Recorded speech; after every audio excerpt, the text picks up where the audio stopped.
In today's video, I will walk you through how to change default font in Outlook email. To follow along, open Outlook in your web browser and sign into your account. Once you're inside your Outlook account, move to the top right corner of the screen and click the Settings icon.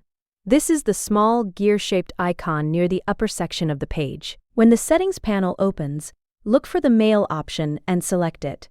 After that, click on Layout to open the email appearance settings. Now scroll down until you find the section called Text Size and Spacing. In this area, Outlook gives you 3 different size options for your email text. You'll see small, medium, and large. Click on the text size you want to use for your emails going forward.